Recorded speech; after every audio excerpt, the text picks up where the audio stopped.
Buenos días, yo soy el profesor Álvarez, esto es Práctica Hospitalaria 2. Hoy vamos a ver un repaso de lo que es el urograma excretor, ¿sí? Eh, Básicamente esto es una manera que ustedes tienen para refrescar la memoria, ¿tá? Bien, esto es un cuadro sinóptico de lo que ustedes deberían saber. Eh, Primero, si uno va a hablar de un estudio, lo que debería saber es la anatomía. Como esto es práctica hospitalaria, vamos a hablar de la anatomía radiológica, ¿no?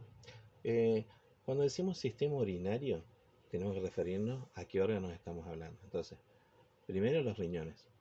Los riñones son dos órganos retroperitoneales, quieren decir que van a estar ubicados por detrás del peritoneo. Eh, mm, Podríamos decir que el polo superior lo vamos a encontrar a la altura de la dorsal 12 y su polo inferior a la altura de la lumbar 3. De esta manera nos ubicamos espacialmente. Después podríamos estudiar el órgano. Podríamos decir que el riñón posee dos estructuras. La primera estructura es la estructura cortical y la segunda la estructura medular. Cortical vendría a ser lo que está por fuera y medular lo que está por dentro. Si ustedes hicieran un corte transversal, deberíamos ver, por ejemplo, eh, las pirámides, después deberíamos ver las columnas, después vienen los cálices menores y los cálices mayores. Estos a su vez van confluyendo todo hacia lo que es la pelvis renal. Y de la pelvis van a ser lo que es el uréter. El uréter a su vez va a discurrir por todo el abdomen y acuérdense que el retroperitoneum está por detrás.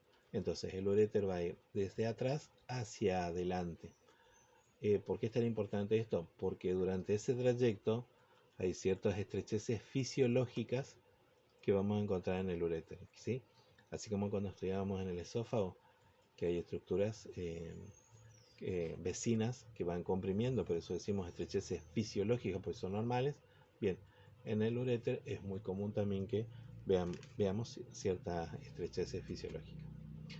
Eh, Van a terminar, sí, en lo que es la vejiga. La vejiga es un órgano hueco que al llenarse completamente de orina eh, se contrae y de ahí va a pasar hacia lo que es la uretra. La uretra es importante en el hombre, no en la mujer, porque la mujer tiene una uretra muy cortita, ¿sí? Son 3-4 centímetros, por lo que prácticamente no se la estudia. En el hombre sí, porque se la puede dividir clásicamente en 2 o 3 porciones, ¿sí? Cuando estamos hablando de uretra. Bien. De esa manera vemos un pantallazo básico de qué estamos estudiando. Ahora, si yo le dijera la fisiología, ¿qué es lo que hace el riñón? Acá viene siempre esa tal vez mala interpretación de creer que el riñón lo que hace es filtrar la orina. El riñón no filtra la orina, es un producto de desecho. La función, una de las funciones del riñón, o la función básica podríamos decir que es la de filtrar la sangre, ¿sí? El riñón tiene como función filtrar la sangre. Entonces, podemos decir que va a tener una función renal como una función filtrar y la otra función es la de excretar, ¿sí? También a su vez va a volver a hacer que vuelva al torrente sanguíneo ciertos elementos que nosotros necesitamos, ¿sí?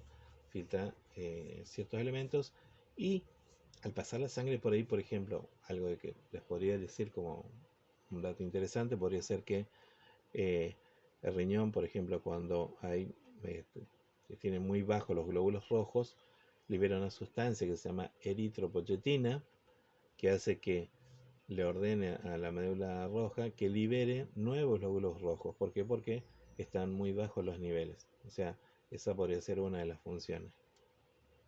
Después también tenemos por encima del polo superior de los riñones como unas comitas parecerían, esas son las glándulas suprarrenales, son unas glándulas que liberan hormonas muy importantes, ¿sí?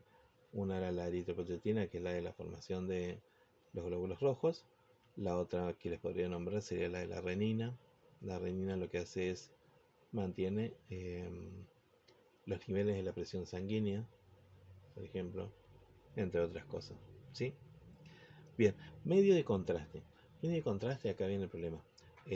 Un medio de contraste varitado jamás lo van a colocar en vena porque es imposible, es, no sería soluble, le harían un embolismo al paciente. Eh, Ocupamos medio de contraste yodado, pero no cualquier medio de contraste yodado. Ocupamos un medio de contraste yodado hidrosoluble. ¿Por qué hidro? Porque es soluble en agua. Entonces, la sangre está compuesta su mayor parte por agua, entonces se puede disolver. Eso quiere decir hidrosoluble. Si ustedes colocan un medio de contraste liposoluble, no hay grasa en la sangre, por lo tanto, ese elemento se volvería un émbolo, iría hacia lo que es la aurícula derecha y le provocaría al paciente un tromboembolismo pulmonar. O sea, sería prácticamente una práctica criminal. Entonces, que quede claro que el único medio de contraste que ustedes van a ocupar va a ser el medio de contraste yodado hidrosoluble. ¿Sí? Bien. ¿En qué proporción? Decimos siempre que es 1 centímetro cúbico por kilogramo de peso del paciente. Por lo tanto, si el paciente pesa 30 kilos, colocarán 30 centímetros cúbicos. Si el paciente pesa 50 centímetros cúbicos, colocarán 50 centímetros cúbicos de medio contraste. Si el paciente pesa 90 kilos, colocarán 50 centímetros cúbicos de medio contraste. No nos pasamos de los 50 centímetros cúbicos porque ese medio contraste en realidad nosotros lo vemos porque es tóxico para el riñón. Entonces, lo que el riñón hace es filtrar rápido ese medio contraste y tratar de eliminarlo. Por eso que nosotros lo vemos. Poner mucha cantidad de medio contraste eh, es como que lo fuerza el riñón, por lo tanto no se lo puede hacer. ¿Sí? Bien. Después tenemos las técnicas. La técnica tenemos el urograma excretor. Después tenemos el urograma minutado, que es otra cosa. Después tenemos la uretro cisto retrógrada ascendente. Y podríamos decir también la cistografía. ¿Sí? La primera técnica, urograma excretor o pielografía descendente, tiene ese nombre porque es pielo. Pielo viene de pelvis. Pielografía descendente. Entonces, acuérdense que teníamos los cálices y después teníamos la pelvis. Entonces decimos pielografía, es una imagen de esa pelvis renal, vendría a ser, ¿sí? Pielografía descendente. Después tenemos el urograma minutado. El urograma minutado es una técnica que se ocupa del paciente. Hay que pasar el medio contraste en menos de 1 minuto y se van haciendo en total 5 placas con una diferencia de 1 minuto entre cada uno. O sea, en 5 minutos ustedes terminan el estudio. Pasan el medio contraste antes de 1 minuto y al minuto hacen la primera placa. La segunda placa a los 2 minutos, la tercera a los 3, la cuarta a los 4 y la última a los 5 minutos. Ahí se terminó el estudio. Sirve solamente para la hipertensión renal. Muchas veces se aprovecha y se completa el estudio como si fuera un urograma excretor, pero no es un urograma excretor, quiero que hagan esa diferencia, ¿sí? En el urograma excretor hay otra técnica, el medio contraste se pasa en no más de 5 minutos. ¿Por qué es esto? Porque a los 5 minutos se hace la primera placa, a los 15 la segunda y a los 30 la tercera. Y en el caso de que el médico así lo solicitara, le van a hacer la postmicción, que generalmente se la hacen los hombres, porque hay una porción anatómica que pasa por la próstata, la uretra pasa por esa zona, uretra prostática se llama, y muchas veces con el tiempo esa próstata crece y hace que comprima la uretra, con lo que el paciente le cuesta orinar o refiere que después de hacer pis se levanta el pantalón y se orina todo, ¿sí? Ese sería otro de los estudios. Después tenemos la uretro cisto retrógrada ascendente, que como lo nombra van a entrar por la uretra, van a ir por la vejiga y van a ir hacia uno de ambos uréteres. Es una técnica invasiva que se hace con el urólogo y generalmente se la realiza en los niños. Bien, entonces, primero, para hacer, acá ya vimos los tipos de estudios, le nombré cuántos estudios tenemos para ver el sistema urinario, vimos algunos reparos anatómicos, les nombré los protocolos, vieron los medios de contraste y les queda saber los receptores de imágenes, que saben que nosotros trabajamos con radiología digital indirecta. ¿Está? Eh, el receptor de imagen en este caso va a ser un 35 por 43. Bien, la anatomía radiológica. La anatomía radiológica, recuerden que vamos a ver todo lo que es la corteza, ¿sí? Vamos a ver la médula, vamos a ver las pirámides, van a ver los cálices menores y los cálices mayores, que van a desembocar todos en el bacinete o la pelvis renal, y de ahí hacia lo que es el uréter, ¿sí? Por encima van a ver que viene la arteria renal y por debajo la vena renal, ¿sí? Eso es básicamente una anatomía muy básica. Recuerden que esto es simplemente un repaso, ¿eh? El sistema urinario está compuesto por dos riñones, dos uréteres, la vejiga y la uretra. Los riñones son órganos en forma de frijol. Cada uno tiene más o menos el tamaño del puño de la mano y se localizan cerca de la parte media de la espalda, uno a cada lado de la columna vertebral. Cada riñón contiene aproximadamente 1 millón de pequeñas estructuras llamadas nefronas. Cada nefrona está formada por un glomérulo y un túbulo renal. El glomérulo es una red de capilares que está rodeada por una estructura llamada cápsula glomerular o de Bowman. El túbulo renal es un conducto formado por varios segmentos, que son túbulo contorneado proximal, asa de Henle, túbulo contorneado distal y túbulo colector.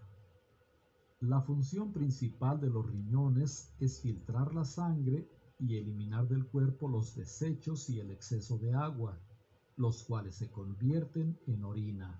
La formación de orina se realiza en 3 etapas: filtración glomerular, reabsorción tubular y secreción tubular.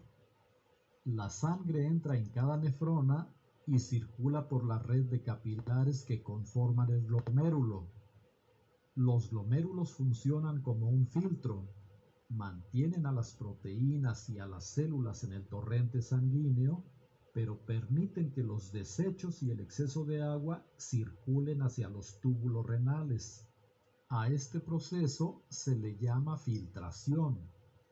En su recorrido por los túbulos, algunas sustancias útiles del líquido filtrado se reabsorben y regresan a la sangre, proceso llamado reabsorción. Al mismo tiempo, otras sustancias pasan de la sangre a los túbulos, lo que se denomina secreción. Esto da por resultado final la orina, que se vacía en las pelvis renales y de ahí circula hacia los uréteres. Los uréteres son dos conductos, izquierdo y derecho, cuya función es llevar la orina de los riñones a la vejiga. Por su parte, la vejiga es un órgano hueco y flexible que almacena la orina. Cuando la vejiga se contrae, la orina pasa a la uretra y es expulsada hacia afuera del cuerpo. A este evento se le llama micción o excreción urinaria. La orina se produce en los riñones, circula por los uréteres, se almacena en la vejiga y es expulsada del cuerpo a través de la uretra. Pero, además, los riñones liberan 3 importantes hormonas: eritropoyetina, que estimula a la médula ósea para producir glóbulos rojos; renina, que regula la presión arterial; y calcitriol, la forma activa de la vitamina D, que ayuda a mantener el calcio. Bien, eso era un resumen básicamente de lo que yo les dije, así que cualquier cosita lo vuelven a mirar, ¿sí? El mapa conceptual entonces quedaría de esta manera. El riñón va a filtrar la sangre, ¿sí? Mantiene el equilibrio hemostático a través de absorber y liberar ciertas sustancias que todavía nos pueden servir, y aquellas que son tóxicas van a ser liberadas en la orina, ¿sí? Y las hormonas, que son unas hormonas que, como ustedes ya vieron, ayudan en la formación, en la fijación del calcio, ayudan en lo que es la liberación de nuevo de los glóbulos rojos y también en el mantener ese equilibrio a través de las presiones, la presión arterial, ¿sí? Entonces, la función del riñón va a ser la de filtrar la sangre, la de liberar las hormonas y la de mantener el equilibrio electroquímico. Bien, los reparos anatómicos, esto es lo que yo les había dicho a ustedes, ¿sí? El polo superior va a estar a la altura de la 12ª, ¿sí? El polo inferior va a estar a la altura de la tercera lumbar. Los uréteres poseen estrecheces naturales, ¿sí? Se ubican paravertebrales, quiere decir que van a estar al costado de la columna vertebral, ¿sí? Y no todas van a estar en el mismo plano, quiere decir que van a empezar de atrás y van a ir hacia adelante, hacia la vejiga. Y durante ese trayecto se pueden encontrar con determinados órganos que pueden hacer que se compriman un poco, ¿sí? Y esta otra parte les habla de la relación importante que, por ejemplo, tiene el riñón con el útero. ¿Por qué es esto? Porque muchas veces los uréteres pasan por encima del útero y en la maniobra que se hace para realizar la cesárea, sin querer el médico corta uno de los uréteres. Entonces se le pide el urograma excretor, se observa que hay uno de los uréteres que está cortado y se procede a volver a unirlo. Bien, acá dice la vejiga, ¿cuál es su importancia que tiene la vejiga con otros órganos? Primero, la vejiga en la mujer va a tener mucha relación con el útero y la vejiga en el hombre va a tener mucha relación con la próstata. Entonces, en la mujer, la vejiga tiene una relación muy importante acá con el útero, ¿sí? Va a hacer que comprima. Cuando ustedes miran la radiografía van a ver que el riñón parece que está aplastado arriba. Eso quiere decir que esa es una paciente de sexo femenino. Y en el hombre van a ver que la relación importante de la vejiga está acá, está por debajo en el piso, está en la próstata. Cuando sea un hombre, un paciente de sexo masculino, va a ver que la vejiga parece que se levanta de su piso. ¿Por qué? Porque acá debajo la relación importante que tiene es con la próstata, ¿sí? Por eso es importante cuando nosotros hablamos de... ahí se alcanza a ver, perdón. Ahí. Entonces, en la mujer, acá arriba, el útero lo va a comprimir. Cuando ustedes miran la imagen van a ver que está como si fuera aplastado, parece. Y en el hombre van a ver que parece que lo levantara. ¿Por qué? Por debajo está la próstata. Esto es muy importante, esas relaciones, porque nosotros la vemos en la radiografía. Entonces es importante que ustedes presten atención a eso. Entonces, en el hombre, fíjense cómo parece que es como si lo levantara de su piso. Este es obvio que es un paciente masculino. Y en la mujer, el útero lo comprime. Entonces, este es obvio que es una paciente del sexo femenino, ¿sí? Hombre, acá está el piso. Mujer, está por encima, ¿sí? Entonces, hombre, piso, mujer, techo, ¿sí? Son relaciones anatómicas que ustedes tienen que conocer. ¿Por qué? Porque ven que es verdad, se ve en la placa radiográfica, ¿sí? Acá se puede dibujar, parece prácticamente el contorno, la médula, por dentro está, las corticales, por dentro está la médula. Acá se dibuja muy bien lo que es la pelvis renal. Alcanzamos también a ver los cálices mayores, en esta también se ven los cálices mayores, la pelvis, los uréteres, que van a notar que no se ve en toda su extensión. ¿Esto saben por qué es? Porque los uréteres tienen movimientos peristálticos, así como el esófago, ¿sí? Se van moviendo. Entonces, si yo de repente viera un uréter que comienza acá y termina acá, lo veo en toda su extensión, ese uréter no está funcionando, ¿sí? Ese uréter tiene alguna patología. Fíjense cómo acá se nota bien el uréter, acá parece que desaparece y acá vuelve a aparecer. Acá también vuelve a aparecer, desaparece, acá lo veo un poquitito y acá lo veo nuevamente, ¿sí? Acuérdense eso. Bien, vamos a la parte que a nosotros nos interesa, el medio de contraste, ¿sí? El medio de contraste que ustedes van a ocupar es un medio de contraste yodado hidrosoluble y te vamos a ver eh, en qué variedad sería importante que nosotros lo hagamos. Vamos a necesitar la difenhidramina. Ustedes lo conocen con el nombre comercial de Benadryl. Es un antihistamínico. Muchas veces, depende del servicio, van a ocupar o un antihistamínico o un corticoide. La difenhidramina es un antihistamínico, o sea que va a las células, es como que tiene un lugarcito donde se activa, ¿sí? Un sitio activo, entonces lo que va a hacer la difenhidramina es va a ir en ese lugar y se va a meter. De manera que cuando la histamina salga de la célula, no se pueda producir una reacción en cadena. Esa histamina entra en ese lugar, hace que esa célula libere mucha histamina y así continúa como si fuera una reacción en cadena, ¿sí? Es una reacción alérgica. El Benadryl, la difenhidramina, lo que hace es entra en ese lugarcito de manera que se puede liberar histamina, pero en ningún momento va a ser una reacción alérgica porque están todos cerrados sus sitios de acción, ¿sí? Después tenemos los corticoides. A los corticoides nosotros los vamos a dividir en de acción rápida, de acción inmediata y de acción de depósito. La acción de depósito generalmente son las beta-metazonas, como el corticoide retar, por ejemplo, que uno se coloca ese corticoide y se dice de depósito. No actúa rápido, pero se mantiene en el cuerpo por bastante tiempo, ¿sí? Podríamos decir de 10 a 12 horas. El problema es que no actúa de inmediato. Muchas veces se pide al paciente que la noche anterior se coloque un corticoide de depósito, ¿sí? Por ejemplo, un corticoide retar. ¿Por qué? Por las dudas, de manera que yo ya tengo en el organismo un corticoide de manera que no pueda hacer una reacción alérgica grave, ¿sí? Después tenemos los de acción rápida, que por ejemplo podríamos decir la dexametasona. La dexametasona, si alguno de ustedes es asmático, va a notar que muchas veces se le coloca ese corticoide y de repente es como que pasó su crisis asmática, ¿sí?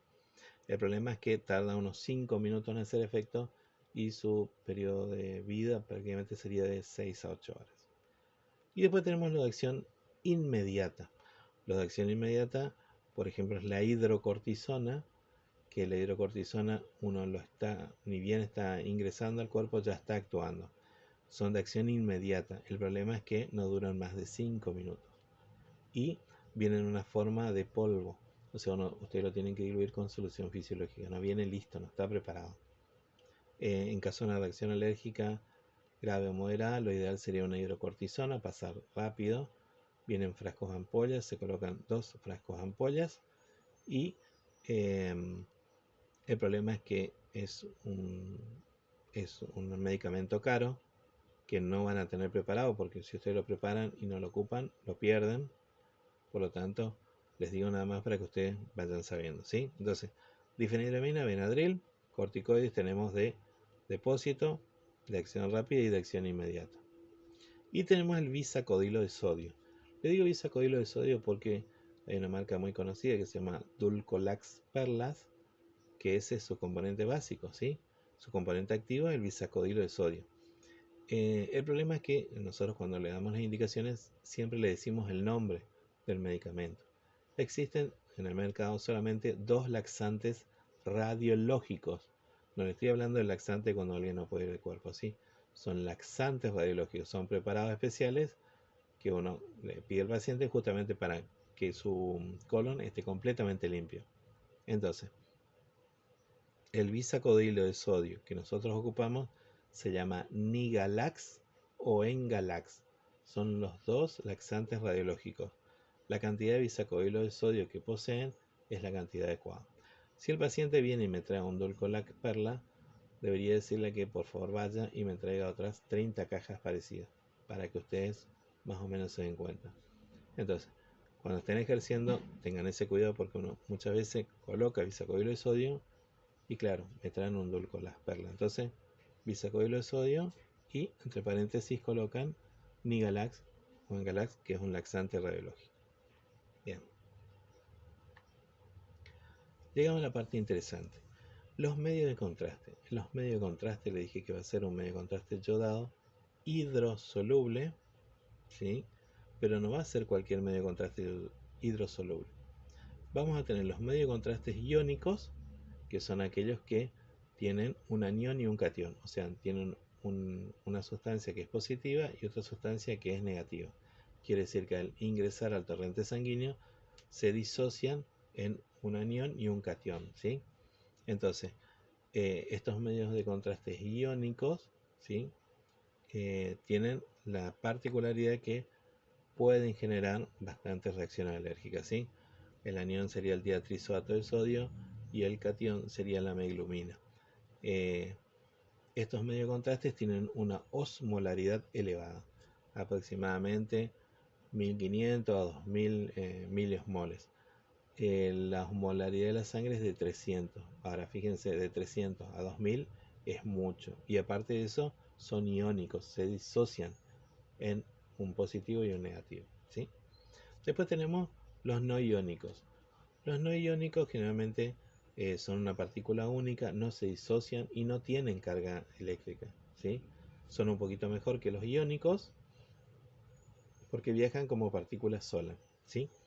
Eh, pero su osmolaridad está en 800 miliosmoles. Y después finalmente tenemos los no iónicos, o sea, no se disocian en carga eléctrica, isoosmolares. Iso quiere decir igual, igual osmolaridad. Los no iónicos isosmolares tienen una osmolaridad de 300, tienen la misma osmolaridad que la sangre. Entonces, con la particularidad que no se disocian en carga eléctrica y encima tienen la misma osmolaridad de la sangre, este debería ser el medio de contraste ideal. Bien, los iónicos por lo general son los que más ocupamos porque tienen un precio más accesible. Los no iónicos, si bien no son caros, no se los suele pedir mucho. Y este que sería lo ideal, ¿sí?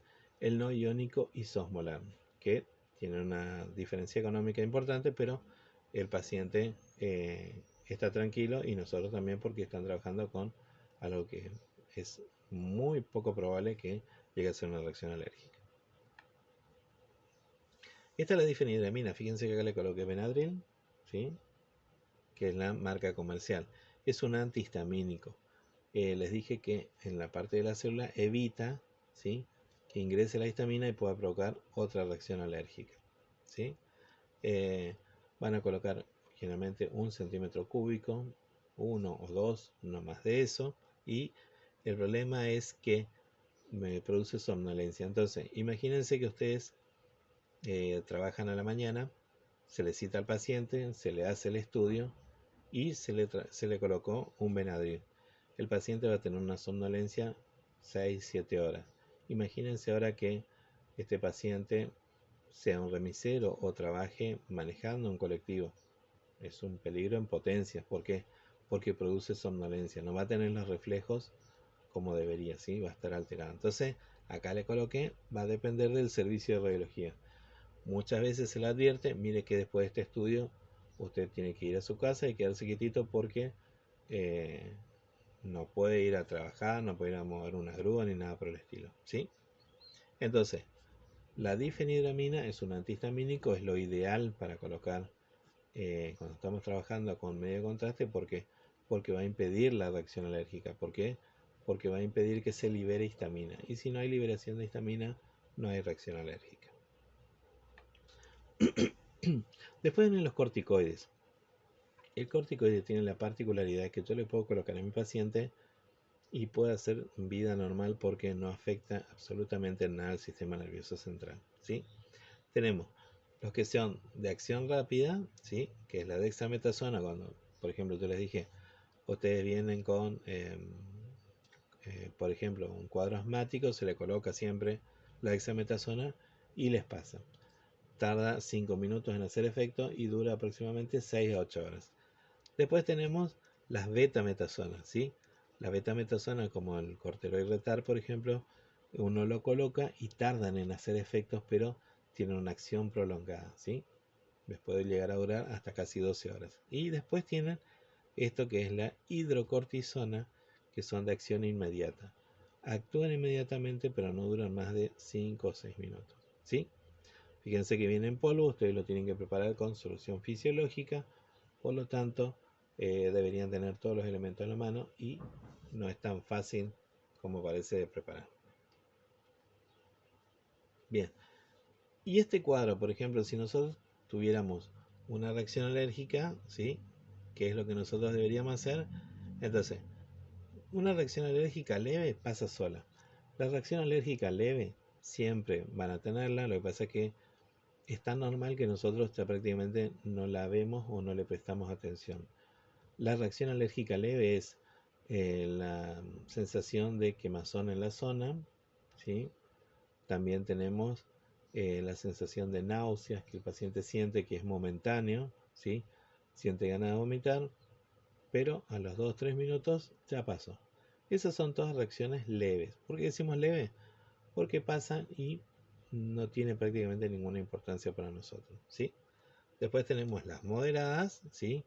En caso de las moderadas, ahí ya es cuando el paciente eh, comienza a brotarse, tiene todas ampollitas, parece sobre toda la piel, hizo un rash cutáneo, se comienza a brotar o comienza a toser, entonces ya estamos ante una reacción moderada, automáticamente se suspende el estudio, se coloca la hidrocortisona, se coloca el Benadryl y en casos muy graves van a colocar la adrenalina, pero esta parte tengan muchísimo cuidado porque la adrenalina no se coloca en, en las venas, sino se coloca subcutáneo, ¿sí? Acá, entre el dedito de acá, entre esta partecita del dedo, con una agujita chiquitita. Aquellos que son alérgicos, por ejemplo, a las abejas o a las hormigas, hay algo que se llama como si fuera un lápiz para la adrenalina.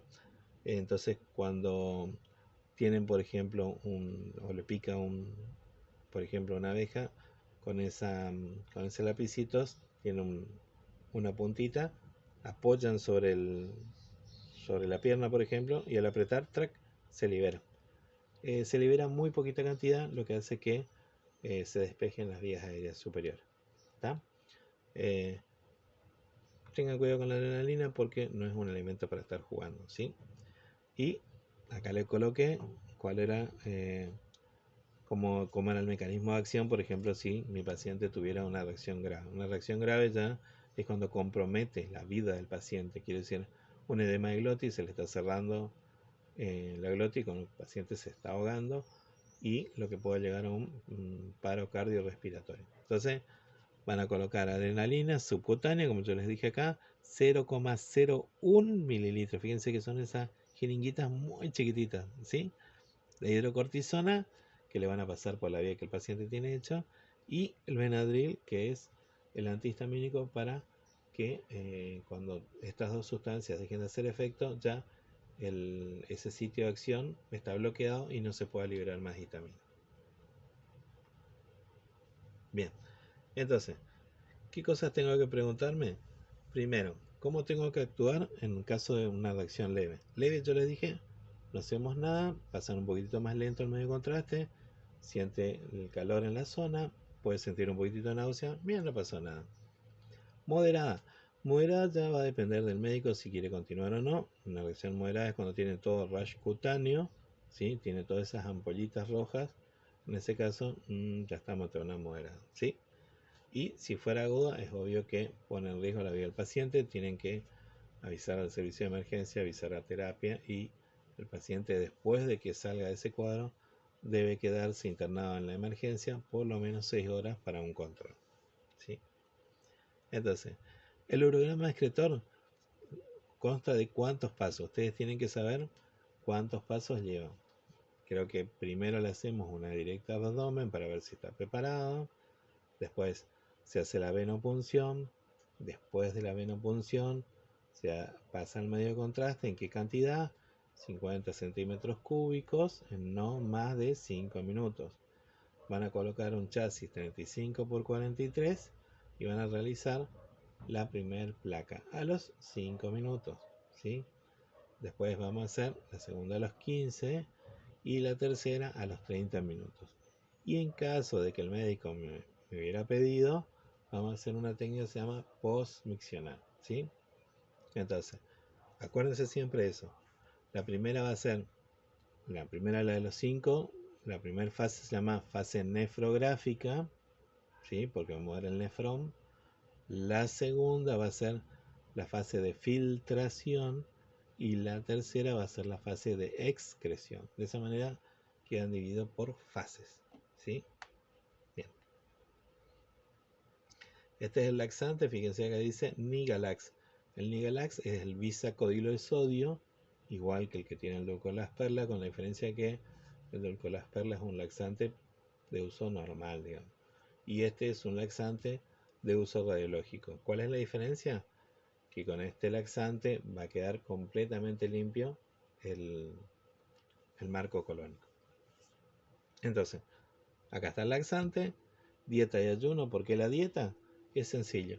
Si mi paciente no hace dieta y viene con el estómago lleno, es muy probable que al colocar el medio de contraste el paciente vomite, y no va a ser lo mismo que vomite con el estómago vacío, que no va a hacer absolutamente nada más que liberar espuma, a que el paciente se haya comido medio plato de guiso.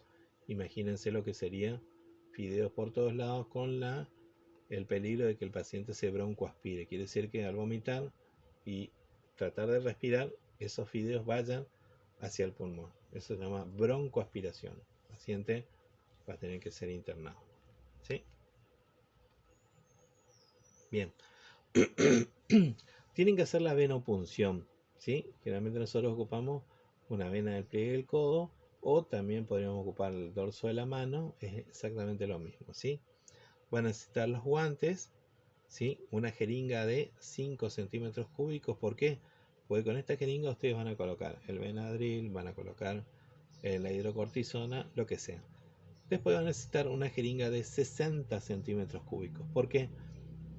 Porque ustedes van a colocar 50 centímetros cúbicos de medio contraste. Imagínense que van a tener 5 jeringas de estas. No.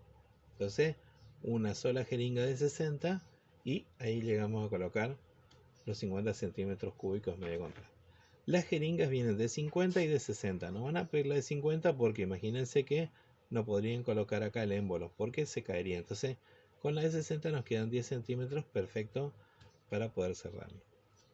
Y este elemento que se llama butterfly, que es con lo que vamos a realizar la venopunción, ¿sí? La parte filosa, que es con la que, a través de la cual nosotros vamos a pasar el medio contraste.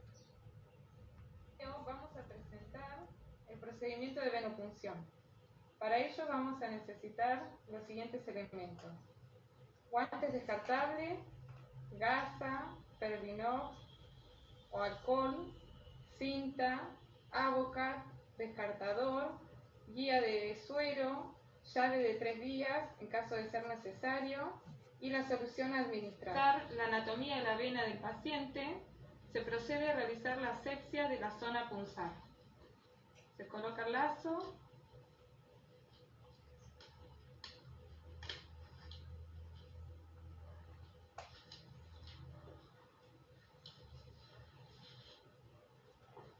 Se realiza la asepsia con Perlinox, luego alcohol,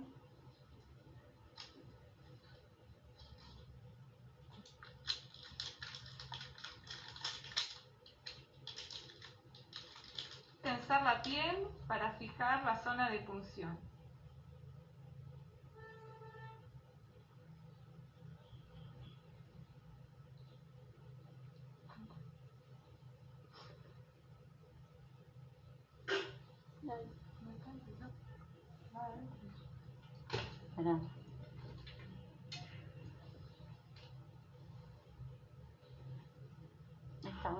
¿Viene? Luego retiramos los guantes para poder fijar con la cinta el Avocat. Bien, es una técnica sencilla. En realidad esto es una técnica que cuando vuelvan a la presencialidad ustedes lo van a realizar con los simuladores de los brazos, ¿sí? Así que no se preocupen. Era básicamente para que vean cuál es el procedimiento que nosotros hacemos. Bien, ¿cuál sería la preparación la noche anterior? Primero, la dieta liviana. Acuérdense siempre esto, porque mi paciente no puede comer muy pesado porque está con laxantes. O sea, lo que él coma va a hacer que vaya de cuerpo, ¿sí? Tomar los laxantes es importante. Muchas veces los pacientes no lo quieren tomar, creen que le digo que voy a tomar, sí, me voy, no se va a dar cuenta. Obvio que cuando le hacemos la directa va a estar todo sucio. Si no fuera con materia fecal va a estar lleno de aire, por lo tanto no se le va a hacer y se tiene que programar para otro día, ¿sí? Beber abundante agua porque el paciente va a estar yendo bastante de cuerpo, ¿sí? Por lo tanto, tiene que reponer esa cantidad de agua que va a perder, ¿sí? Y el ayuno de 8 horas quiere decir que a las 12 de la noche el paciente ya no puede comer absolutamente nada, nada. ¿Por qué?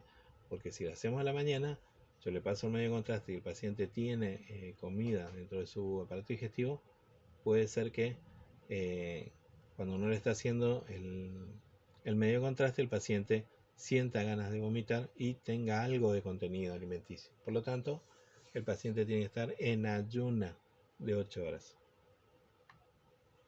Bien, entonces, ¿qué es lo primero que le decimos? Buenos días, señor Juan, ¿cómo está? Tomó el laxante, hacemos la primera, la directa de abdomen, y nos vamos a dar cuenta si el paciente tomó o no. ¿Sí? Esto es importante.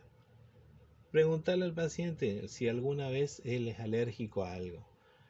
Podemos preguntarle si es alérgico a las hormigas, si es alérgico a alguna comida, si es alérgico a algún antibiótico, de manera que si el paciente nos dice que sí, es como encender una alarmita y decir, epa, es alérgico a algo. No quiere decir que le vaya a producir algo, pero ya es como que le llama la atención.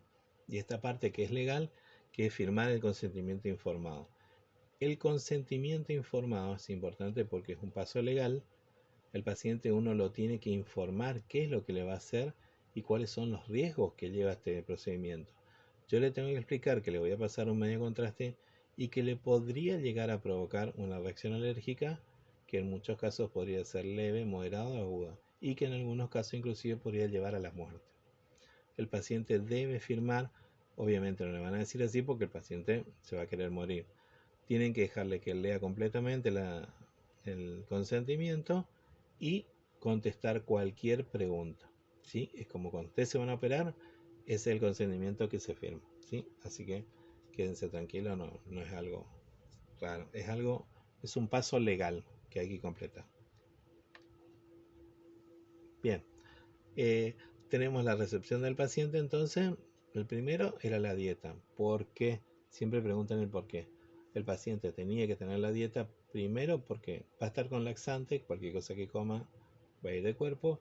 Y segundo, tiene que estar en ayunas porque le voy a pasar medio contraste y cuando tenga náuseas no quiero que el paciente vomite y tenga algún tipo de contenido del estómago.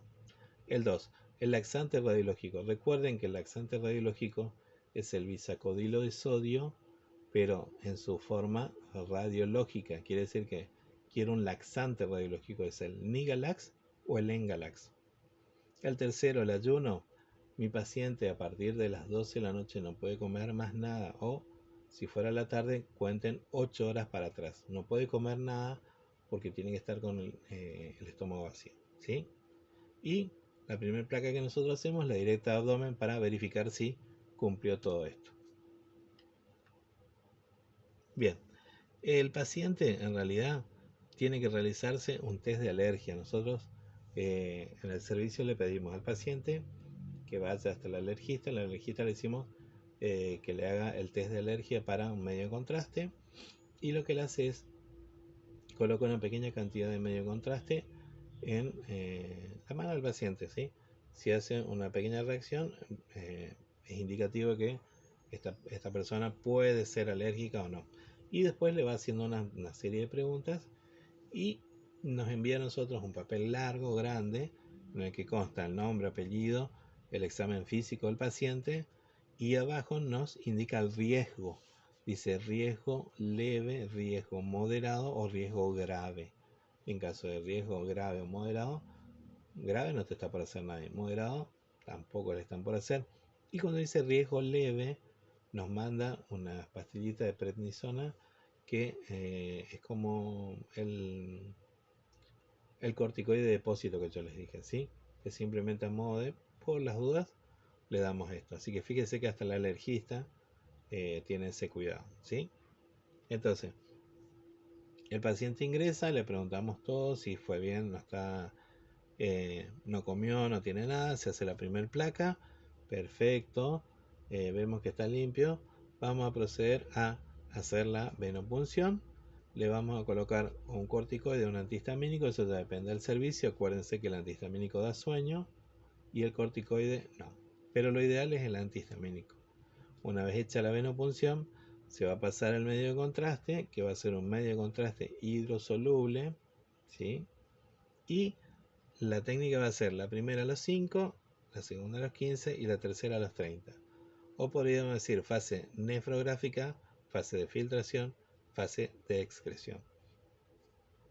Y en el caso de que el médico así lo quiera, le van a hacer la post-miccional, ¿sí?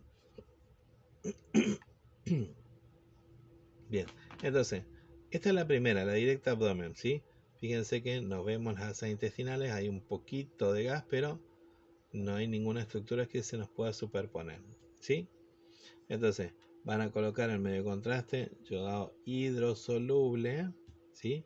Y deberíamos comenzar a ver la primera fase nefrográfica. Fíjense que se dibujan los contornos, pero todavía no se aprecia que esté lleno la vejiga ni nada por el estilo.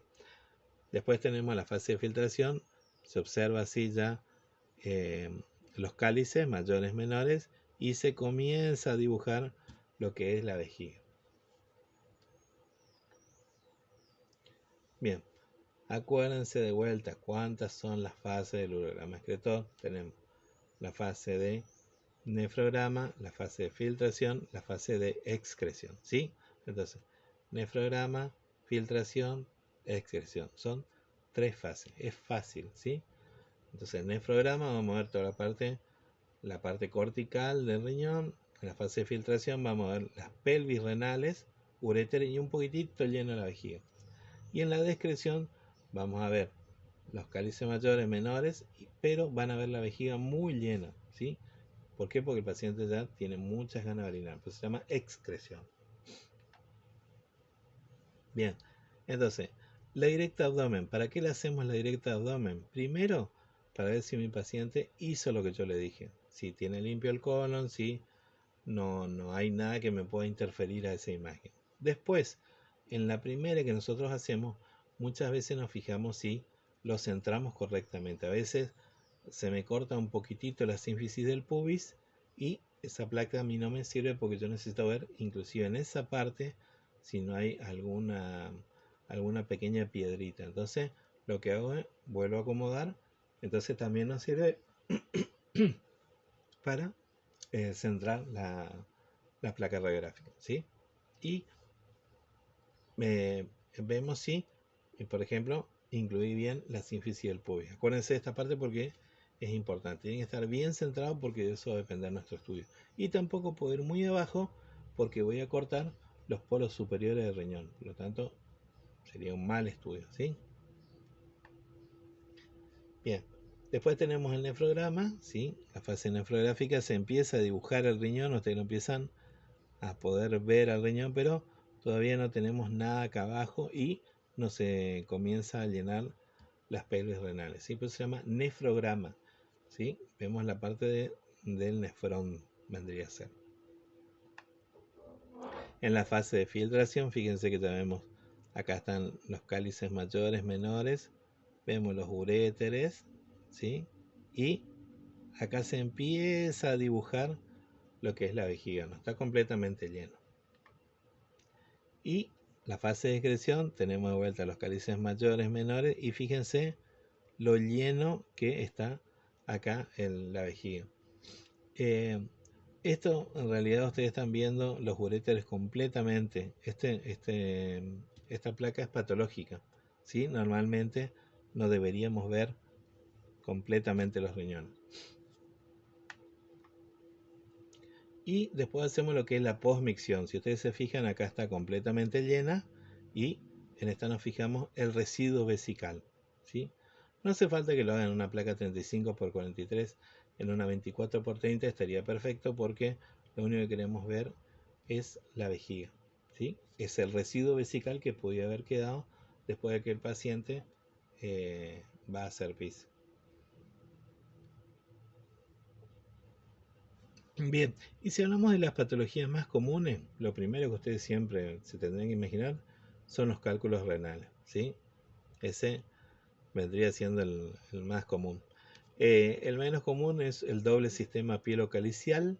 Doble sistema pielocalicial quiere decir que tiene dobles uréteres.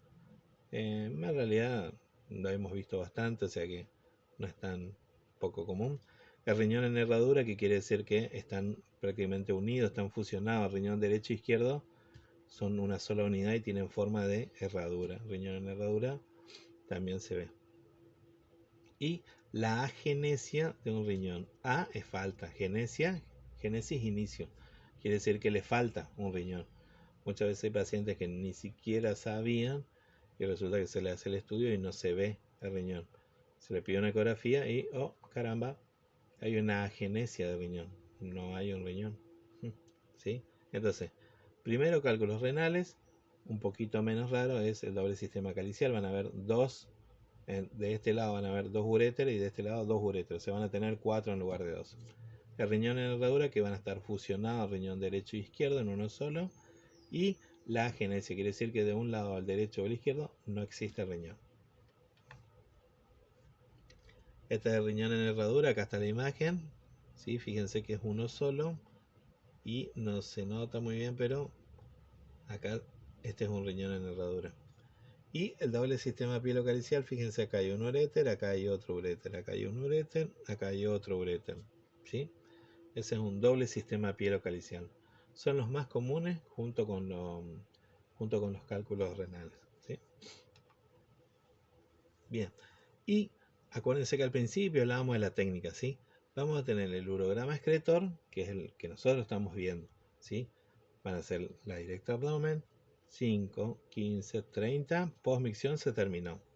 El urograma minutado, no lo confundan con este, por favor, ¿eh? Urograma minutado te está diciendo que se hace cada minuto. En este vos le pasás al medio contraste en no más de 5 minutos. ¿Por qué? Porque la primera placa se hace a los 5.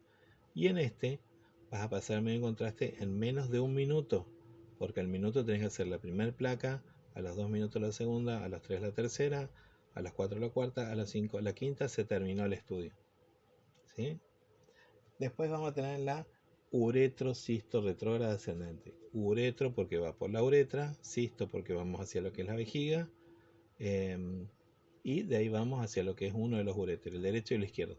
Esto se hace con el urólogo y un equipo que se llama citoscopio, que es con el que van viendo por dentro de la uretra. Y la cistografía, que es la visualización de la vejiga, ¿sí? Van a colocar el catéter y lo único que quieren ver es la vejiga.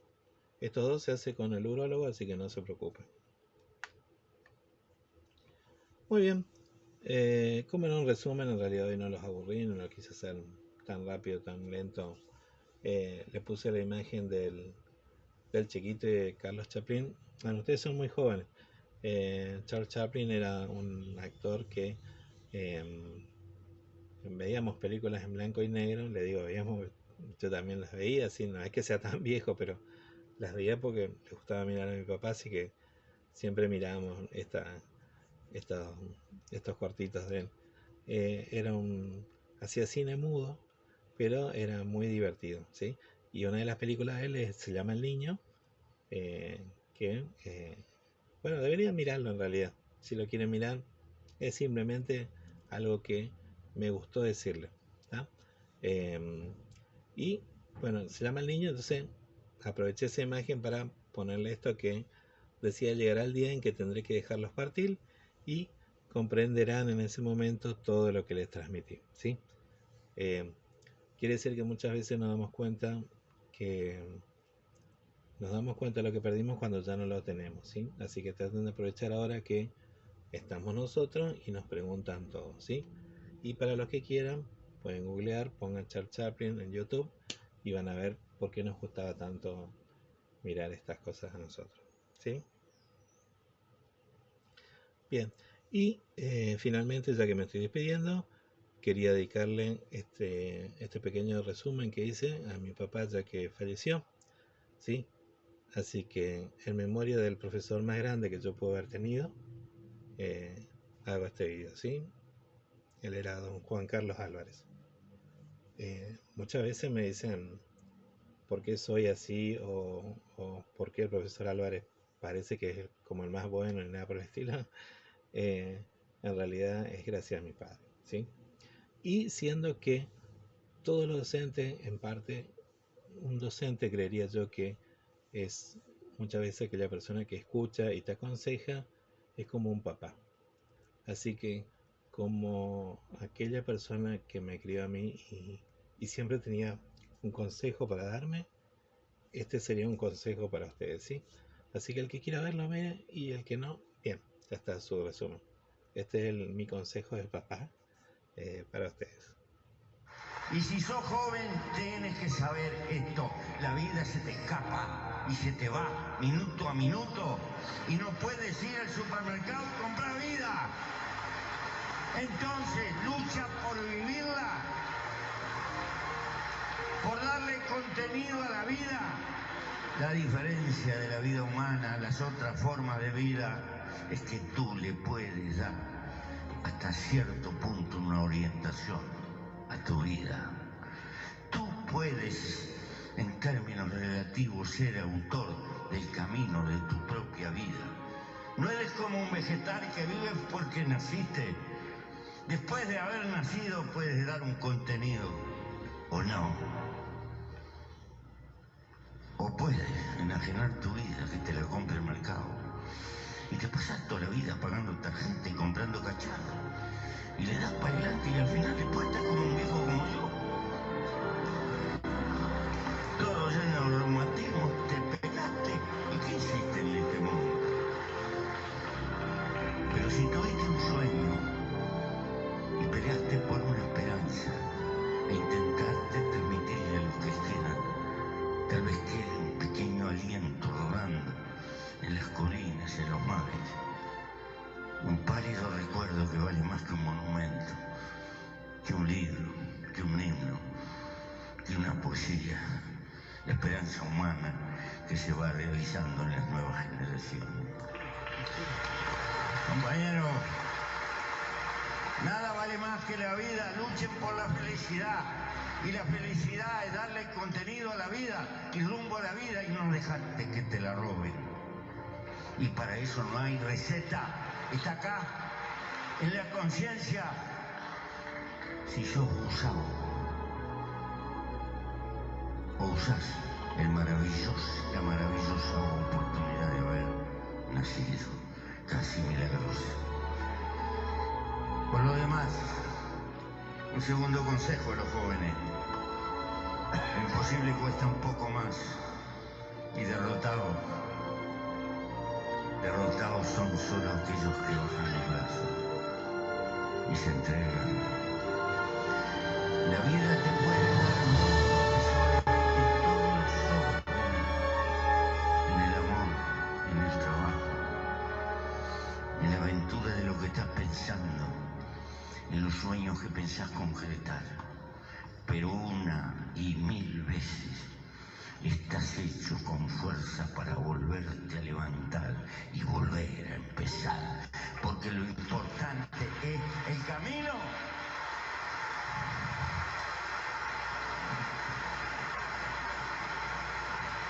No hay una meta, no hay un arco de triunfo, no hay un paraíso que nos recibe, no hay odaliscas que te van a recibir porque moriste en la guerra, no, la quedaste y punto. No, lo que hay es otra cosa, es la hermosura de vivir al tope, de querer la vida en cualquier circunstancia, luchar por ella e intentar transmitirla. Porque la vida no es solo recibir, es antes que nada dar algo de lo que tenemos y por jodido que estés, siempre tenés algo para darle a los demás.